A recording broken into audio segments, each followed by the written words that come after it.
Megan,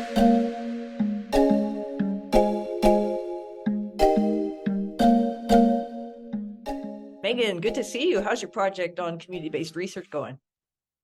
Oh, pretty good. Changing the world one student project at a time. Awesome. Oh, should we wait for Alan, do you think? Yes, he's just getting back from that conference in LA on the Society for the Study of Social Problems. Oh, here he is. Hello. Anyway, Jamie, Alan and I are co-chairing the Early Faculty Council within O'Brien's Mentorship and Leadership portfolio.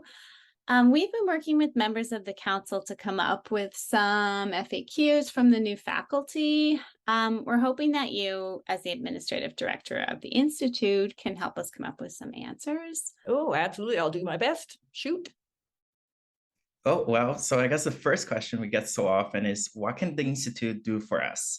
So how would you sell the Institute to new faculty members at UFC? Yeah, I think the Institute's biggest selling feature really for new faculty members is that it's an instant network, really. So O'Brien has over 500 members involved in population health or health systems research. And that's our working definition of public health. That it includes both CIHR's pillars 3 and 4, and a little bit of pillar 2, really. And look here. Yeah, most members are faculty from CSM or other health-related faculties, vet med, nursing, kinesiology, social work. But we also have anthropologists, economists, geographers, operations people from Haskayne, health law experts from almost all of UFC's other faculties and schools. And a boatload of members are community partners, especially from AHS. So they're embedded in the research user side of the knowledge engagement environment.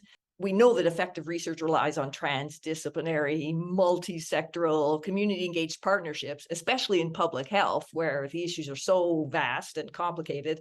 So then a major asset for new faculty is for them to have this immediate access to a group of colleagues. Wow, it's probably not easy, though, for 500 people to become familiar with each other's work and each other become collaborators, mentors. Oh, you're right. It's not easy, but that's what the Institute's here for. So the O'Brien hosts and partners in a bunch of events where members end up bumping into each other, including the regular Friday lunch seminar series. And we have a schwack of subgroups, centers, units, partners, covering a bunch of relevant topics. And new faculty should think about joining one of those. And almost all of our support programs are based on members volunteering to help each other. See, mentorship, leadership opportunities, nominations for internal and external awards.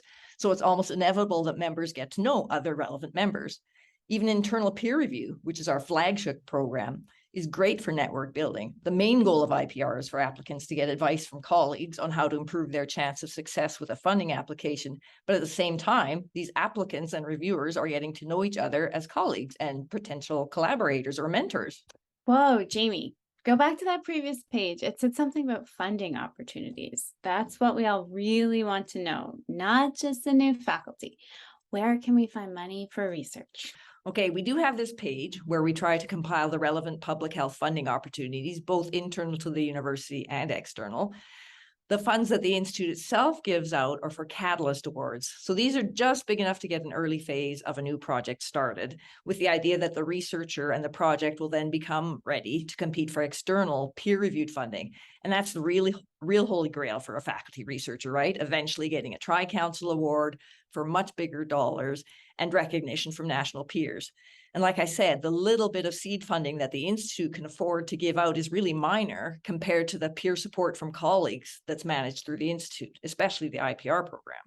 I mean, just look at all these O'Brien winners from CIHR's last project grant competition. More than $6 million earned for 15 projects, and most of those had gone through O'Brien IPR, with a success rate that way outstrips the national average. And 5 of these awardees are early career investigators. Yeah, that's impressive. But all those programs and opportunities, it's a lot of info for new faculty members to keep track of. Yeah, there certainly is an element of information overload involved. So CSM's Office of the Associate Dean Research does an awesome job of keeping people in the loop, and their home departments are great sources of information too. So remind the new faculty members to be on those mailing lists. But it all starts out with the new faculty registering for O'Brien Institute membership. So make sure they all know about that. Absolutely. Will do. Yeah, thanks. Oh, no, thank you for doing this important work to welcome all the new faculty.